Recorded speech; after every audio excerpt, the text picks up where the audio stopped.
රටේ සංවර්ධනයට උරදෙන ගමේ වර්ධනය ගම් ඇත්තින් ගම් යාකල පාලම් වලින් කොටස පාතලේ කළුගල උස්සාන පාලම ගාල්ල එළුව දෙල්ලව කීන කැටිය මොනරාගල ඉඳුරුගස් වැව හම්බෙගමු උණෑගල බෑගොල්ල රත්නපුර බලංගොඩ බීල්ල කුඹුර මහනුවර පොප්පිටිය බදුල්ල පිටමාරු ගම්මැද්ද රට නගන ජනපවුර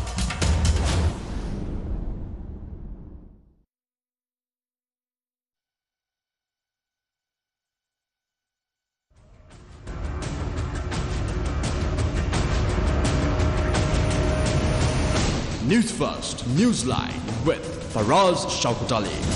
And a very good evening to you, and sorry for the late start. This is Newsline Live. My guest is Dr. Harini Amarasuriya, who is of course from the NPP and of which the JVP is a component member. Now then, a very good evening to you, Dr. Amarasuriya. Good evening, Faraz. Now then, I'd like to ask you this. Is it fair to say that Sri Lanka is headed towards, ominously so, towards an economic Armageddon?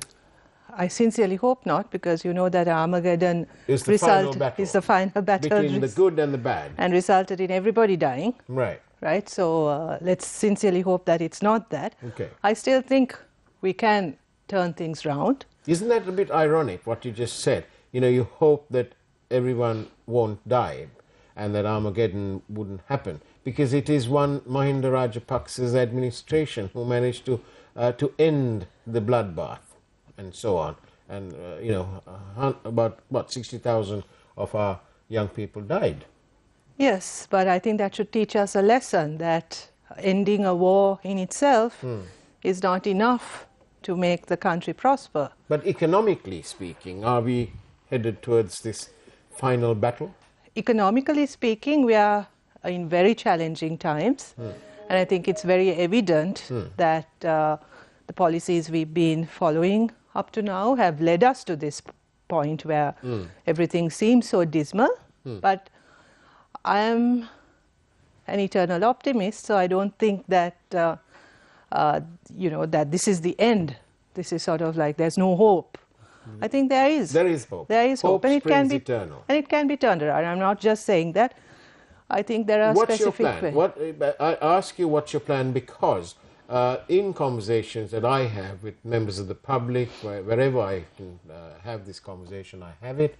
And constantly I'm getting told that people are fed up and that they want to change, and that your party, they usually say JVP. I know that JVP is part of the MPP, but you know they always say JVP. They say that the JVP will come in. So I thought I'd ask you, what's the plan of your party? Have you got like 5 points to greatness? Sure. Let me put it this way. For us to do that, we have to be in power, right? So assuming that we are in power, that means that a majority of the country has voted for us. If I've heard people say that, surely yes, we are hearing the that. same We are hearing this as well. And we've certainly, there is far more interest in us than previously, and lots of people wanting to talk to us, like you asking the same question. So yes, so if we are in power, I think one of the first things we will deliver is to rid the country of corruption. Right? I mean, I think is that easier said than done, though? No, because isn't corruption endemic? Isn't it entrenched? No, because I think that's the political culture that we have practiced within our political party. That's the political culture that so hard line towards towards corruption. So it's very much on an anti-corruption platform, and that's something I'm confident that we can deliver on. Because we think that cleanup and that the change in the political culture has to happen from the top. Right. And that's something I can say very confidently that we can deliver on. All right. We will try to recover whatever has been lost to the country. I don't want to be the party pooper. Yes, but you want me to move to the next point then? No, I don't want to be the party pooper. Yes. But you know that last government, the Yahapalanistas, they said the same thing. No, but about corruption. Yes, they said the same thing. Yes, they said the same thing, but that was a party that was constituted of people who had practiced corruption all their political life. Let's get to the next point then. Right? Let's get to the next point. I mean, we made the mistake of believing that the same people will deliver on a very different political agenda. That's not going to happen. Okay, next point. The next point is that we think that the main business of the government should be to set a national plan, to set goals, to set targets, and that we will do for the economy. Right? Would it be for 6 months or 1 year? Like there will be short-term plans and there will be long-term plans. I think we also have to say this, given the situation that we are in, it's going to be tough. It's going to be extremely tough. Everyone will have to work really hard. There will be sacrifices necessary from everyone. Increased taxes? Well, first, even before we talk about increasing taxes, I think we have to reduce waste and corruption. That has to happen within the government and in the political system, for instance. I mean, there are lots of things that we can do to reduce corruption and also to reduce wastage and reduce the sort of spending on vanity projects, things like that. That can certainly be cut down on. Because not so much for the money that it will save, but for setting an example. Right? For setting an example and setting a model of what kind of work ethic and what kind of culture would be necessary for the country to actually recover from this pit that we have fallen into. Third point? Third point is that you know that the biggest problem that we are facing right now is the loan situation, right? We are heavily indebted. And actually there are different types of loans here that we need to consider. Some of those, unfortunately, traditionally we used to take out loans from with bilateral donors or multilateral donors, where interest rates were low. From about 2007, we started taking out commercial loans and also international sovereign bonds. Right? Well, what would you do with the existing loan book? So, international sovereign bonds, there's nothing we can do. We cannot renegotiate those. We are committed to pay those, right? And there's a schedule and a number of days in which, I mean, the dates on which those dues have to be paid are already scheduled. So there's nothing that much we can do about those, right? But certainly the bilateral and multilateral loans, we propose that there should be an audit of all of those and that we renegotiate the conditions for those loans so that we can actually delay some of those payments, right? Now you will also say, and I'm saying this is not small amounts of money.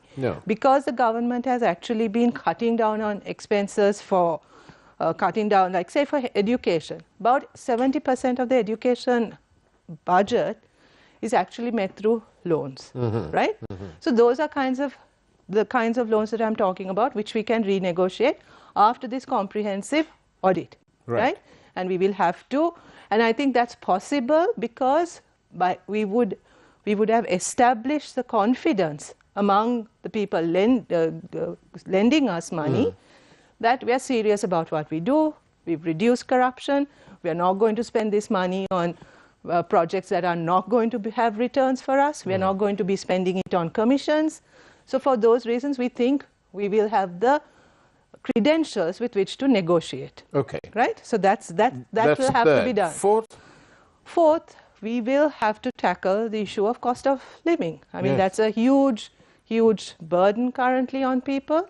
How do you intend lowering costs? That's going to be very challenging, but how we intend to do it is, one, I think we will have to put a lot of energy into our agriculture sector so that at least that there is some kind of food security for people. That's like the bad word at the moment. That's because Sri Lanka has finally done a U-turn, but at least they've done a U-turn. Yes, I didn't want to take you away from that. But the U-turn, I think as confused as everybody else about where exactly in the U-turn we are, because there's been so many U-turns in the last 24 hours. But bottom line is that now, if I understood it correctly, the private sector can now import chemical fertilizer. Some wit sent us a message and said that it would be very appropriate, given the circumstances surrounding the fertilizer and the U-turn, that instead of News First being we report, you decide, it will be we report, and we decide, as in we decide. Carry on. Yes, so I mean, please remember this, that even with this U-turn, that means that in terms of the average farmer, Yeah. they're not going to get any subsidies for fertilizer. Yeah. There'll be no regulation of My prices. suspicious mind seems to think that this is another deal in the making. You said it, not I. Right. Right? It's my suspicious Yes, mind. but certainly it smells of a deal, It does, right? doesn't it? Because now there'll be no price controls on fertilizer, and we know for a fact that the kind of production that is necessary to feed the nation is not going to be done through organic fertilizer. So farmers will be forced to buy chemical fertilizer at a rate that is decided upon by the importer, right? Okay. So that's 1, 2, 3, 4. Yeah, so focusing on agriculture and food security will be one of the most important things in terms of ensuring that the cost of living comes down and that people will at least have enough food, you know, to survive. So that's an important factor. I mean, that's in relation to food. All right. Now then, shall we Fine. take the fifth part after Yes, this little fine. break, Okay. in which we have a look at the headlines for this evening. We'll see you on the other side of the break.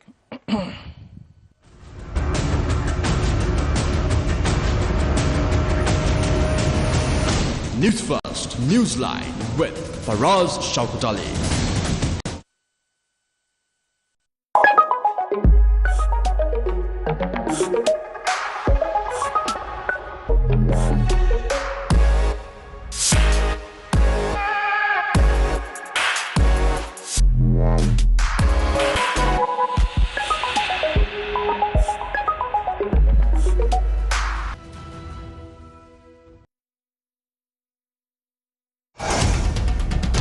රටේ සංවර්ධනයට උරදෙන ගමේ වර්ධනය ගම්මැද්දෙන් ගම් යාකල පාලම් වලින් කොටස පාතලේ කළුගල උස්සාන පාලම ගාල්ල එළුව දෙල්ලව කීන කැටිය මොනරාගල ඉඳුරුගස් වැව හම්බෙගමු උණෑගල වැෑගොල්ල රත්නපුර බලංගොඩ බීල්ල කුඹුර මහනුවර පොප්පිටිය බදුල්ල පිටමාරු ගම්මැද්ද රට නගන ජනපව්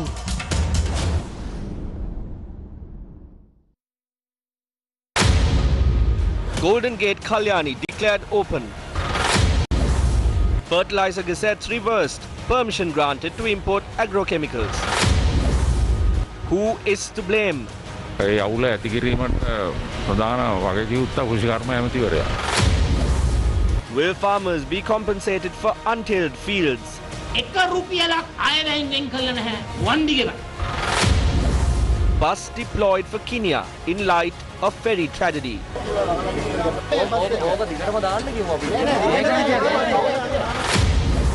Can the gas shortage be resolved?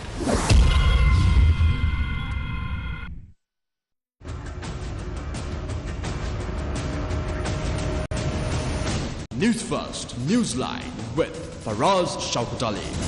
And welcome back to Newsline Live. I'm in conversation with Dr. Harini Amarasuriya from the NPP, of which, of course, the JVP is a component member. Right, the fifth one. You said corruption, planned economy, planning the way forward, loans, sorting out the national loan book, the cost of living. What's the fifth time? The Fifth one is, of course, as you know, the biggest problem, challenge that we have is increasing income, right? How do we ensure that the government has enough money to do all that it's supposed to do? Right.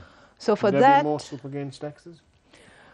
I think the tax system will need to be overhauled because the tax system is so complicated and so confusing that it's very difficult for most people, whether the private sector or whether as individuals, just understanding the tax system and paying your taxes has become too complicated.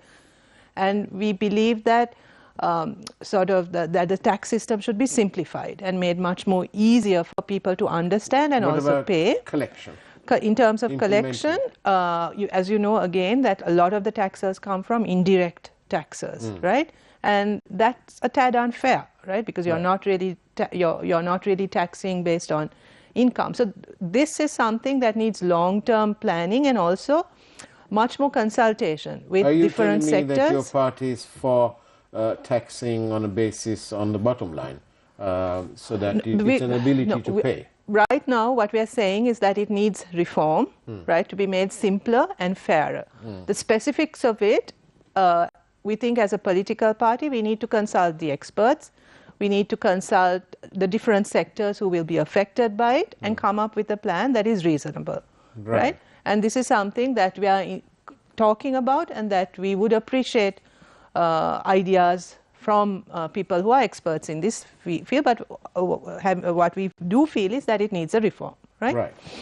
Okay. So yes, the tax system is one, but also we think in the short term, one of the, well, the simplest, perhaps not the easiest, but one of the simplest things to do would be to increase our remittances.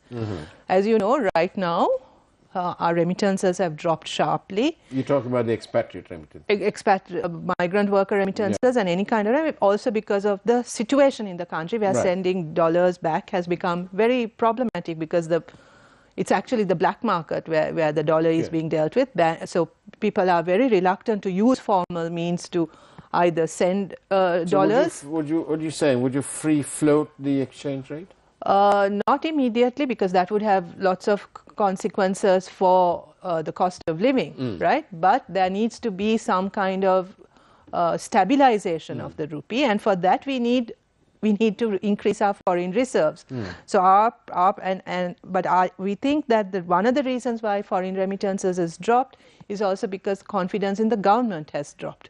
Right? I must read this out. Thank you for your messages. 0772 300 305, card on the screen and all that. Please tell Dr. Harini this. Okay. As a person who has always voted for the UNP and then the SJB, if there are more people like her, I would definitely vote for her party. She is such an inspiration. Thank you very much. There you go. You've obviously started making a difference.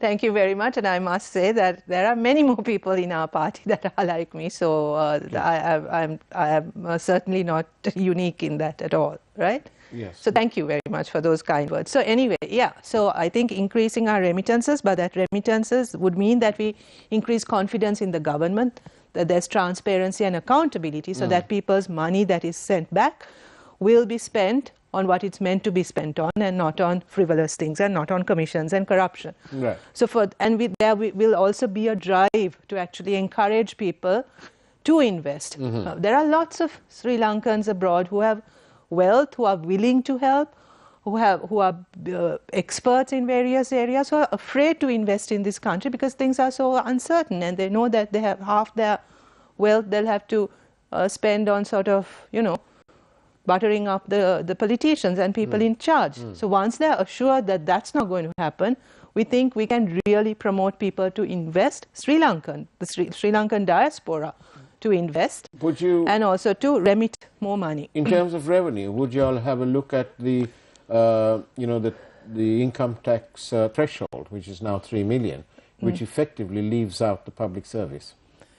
Well, see, the thing is this, because although that is said, that your sort of the income... And the public service is top-heavy. That's what I'm trying to get at. Yeah, the public service is top-heavy, again, due to political reasons, as you know, right? Yeah. So you need a strong public sector, but the public sector has to be... We don't need people who just take a salary. No, you don't. But the point is that is because there is no plan for them about how to work. I mean, if we inherit this public sector, we will make sure that people actually work. Right. And that there's enough work for them to do, so that the money that they spend is spent on them is worth spent. There's actually some kind of productivity. Right. Right? So if you don't give people work, but you just give them jobs, if you don't give them targets, and you just... Pay them. Yeah, and if you don't sort of have targets, or you don't have evaluations, or you don't inspire them to work, of course they're going to be a burden. So that's up to the political establishment to set those targets and inspire people to work. We've only got about 7 or 8 minutes left. Therefore, I must bring this up. Otherwise, our collective feminista brigade will take umbrage. And it is this. What of this fellow? Tissakutti Arachi. What on earth prompted him to say what he did? Well, I think he's a reflection of the lack of respect for women from the political party that he represents. So in fact, my fight is actually not even with the minister, with the MP Tissa Kuttiarachchi, but with his colleagues and the senior colleagues around him who encouraged him, who did not point out that this was incorrect, who cheered him on, and who to this day, as far as I know, have not said anything in public, especially his male, apart from Dr. Sudarshini Fernando Pulle, who publicly and has written to the speaker that she's, as far as I know, the only one who has publicly said anything, and the speaker, who you know, was very stern with Mr. Tissa Kuttiarachchi. None of his other colleagues have said anything in public, so I can only assume that they actually don't mind his behavior. I mean, they don't care. Or they don't care.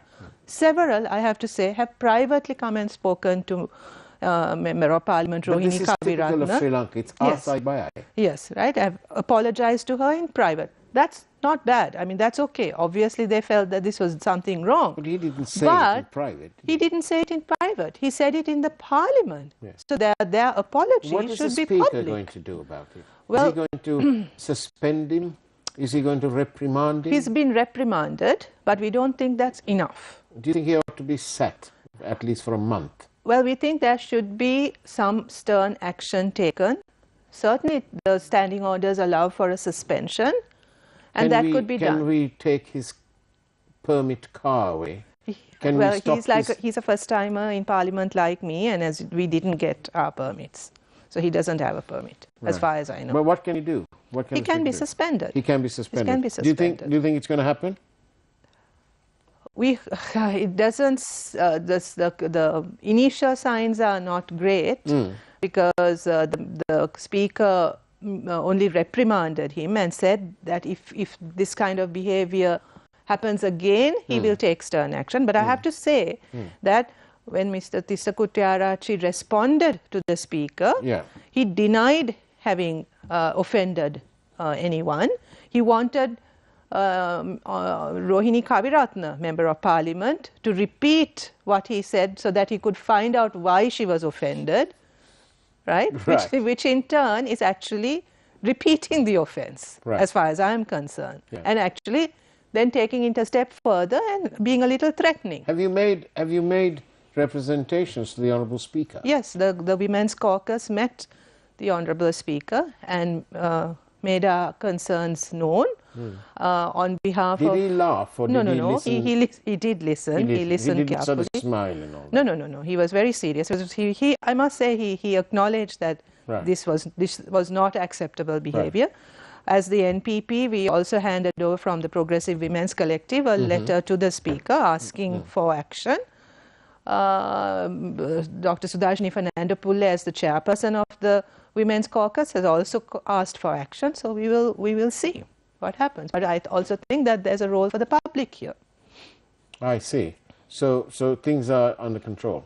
No, things are not under control at all. But it's maybe getting there. Yes. Right. Next question. My control room saying 2 minutes. So here we go. Was there any allocations for women's affairs in this budget? No, as you know, it's a state ministry now, and there was a 25% cut. Cut. The allocation was cut by 25%. What else did they cut? Did they cut off any of the vanity projects? No, they've reduced the allocation of fuel for ministers and. But how much was that? 5 litres. 5 litres. So I think we'll maybe save about 350 litres per month. 5 litres, what, a month? 5 litres per month. That and the pension was increased to 10 years, so MPs no longer qualify. 900 no, that's cosmetic. That doesn't make any difference. Of course right? it doesn't. It doesn't make any difference. If you really want to cut down on costs, there are much more important things that need to be. Are you for more taxes? Or are you for better collection of taxes? I'm for better collection of taxes because first, but I also think our tax system needs a radical reform, right? I'm on COPA, the Committee on Public Accounts, and I'm appalled at the number of loopholes we have in our tax laws which allow people, not people, companies to get away legally or But delay if you, paying but taxes. if you keep taxing these, let's say the banks, and there are foreign banks No, in so this country, that's why they'll take a pretty dim view internationally. No, that's exactly what I mean. I mean, the way in which we tax has to be reasonable, right? But most importantly, people have to feel that the taxes that they are paying are spent worthwhile, right? Are spent in a worthwhile manner, and that they're getting a return on the taxes that they pay. For example, if people have to pay taxes and then also have to pay for health, education, and everything else, that's not fair. They must get, if they also have to then, you know, spend hours trying to get anything sorted out for themselves, that's not fair. So first you have to make the system work for people. Then people will understand why they need to pay taxes. Well, if the JVP can appoint a leader, someone educated like Dr. Harini, there will be no doubt that we will all vote for them. Respect to you, Harini Amarasuri. Thank you very much. But we're all educated. We're all want to educated. Thank you. You're very modest. Thank you very much. Okay. And that's the way it was on Newsline Live. Sorry about the late start today for some unavoidable circumstances, but sorry. Take care, have a great evening, and as always, God bless you.